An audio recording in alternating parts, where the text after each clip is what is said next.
How you doing today? It's your boy Phils again, and I'm back with another video.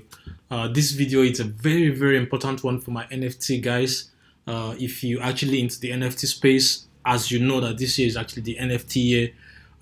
We are having the biggest breakthroughs in NFT. Like a lot of things are happening. A lot of NFTs are coming out.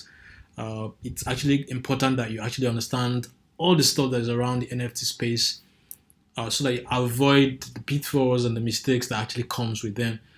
Because once there's a new technology, once there's a new stuff, there's always going to be a way, a massive influx of bad players that will actually want to take away your money. So that's why you need to really learn a lot. You really need to read, and understand some stuff. Do your research as much as you can, so that you don't really get burnt. So this video specifically is actually about accepting offers on Opensea. Let's say you have an NFT that you have actually put to sell, and someone is making an order to that NFT. And now, how do you really know that this guy that is actually placing an offer is a good guy? Good guy, I mean, is that he really wants to buy and he has the money. And because probably once you engage yourself into the transaction, you are going to spend some cash too. And then if you do not do all the due diligence, you're going to actually lose some money, and that's not good for NFT because there's just a lot of things that is involved in NFT trades.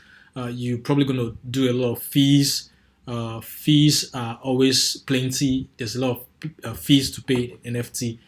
First of all, let's say you want to list your NFT, you're going to pay the listing fee if the first time on OpenSea. If you are actually probably trying to release, maybe you want to cancel an order and list it again, you're going to pay another fee.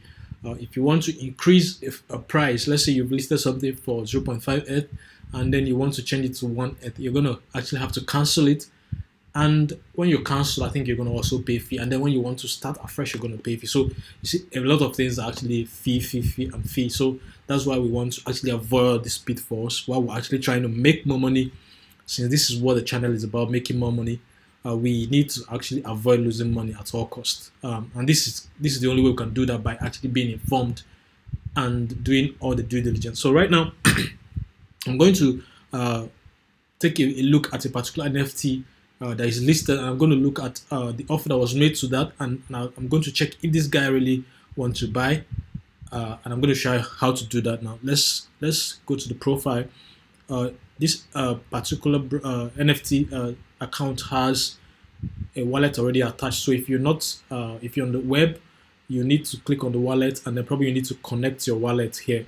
So once you are connected, make sure you're connecting the wallet that actually houses the NFT, or you did a transaction of the NFT with, so that you can actually connect it to this very account. Now, if I go to the profile now, that's going to show where if I have an NFT or if this account doesn't have an NFT. Right now, there's a single NFT in this account, and it's listed for 1.9 Ethereum. And then there's an offer, like you can see below. The offer is actually at a particular price, which is 0.7425 Ethereum. Sorry. Now, if I decide to accept without really doing this due diligence I want to do right now, I might get bumped, I might lose money because there's a fee attached to doing that. Now, how do I verify that this guy really have up to this amount? Assuming this is the price I want to really sell this NFT, I need to go to his profile. I need to click on this ID to go to his account. That ID you saw is actually a subset of his wallet address. Now, you can see that this guy already have one NFT. Yeah, he already possibly purchased one NFT here.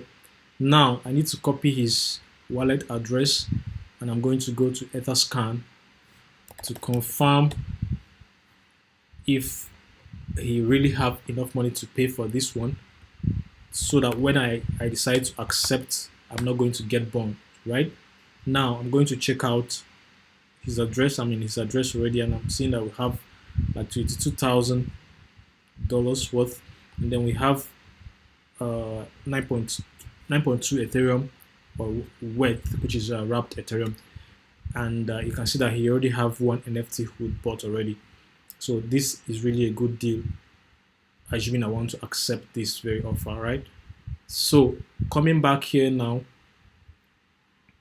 since I've already verified this, I can now say, okay, maybe I could actually give this guy a try by probably accepting the offer that he made. So if you don't do this, what usually happens is that you might initiate this transaction, and remember that you're going to pay a fee for acceptance, and then if he doesn't have up to that amount in his wallet, then you're going to lose the fee that you already paid, and then the transaction will not complete because it's not probably up to the amount of money he's claiming to have, and that's the problem that actually comes with NFT transactions. So I just felt that this is something you need to know so that you don't make such mistakes, right?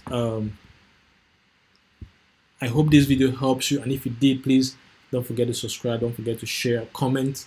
I'm going to be doing an exclusive collections of NFT lessons that is very, very paramount.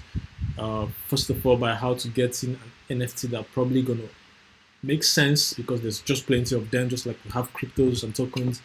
But knowing the right one and getting a whitelist in a particular one is also a good thing. You need to do a whole lot of due diligence before you actually land. Sometimes you're going to make mistakes, right? That's why it's always advisable to start with a small amount, and also do with the spare money. You're not going to actually hang yourself when it goes. So this is what this video is all about, guys.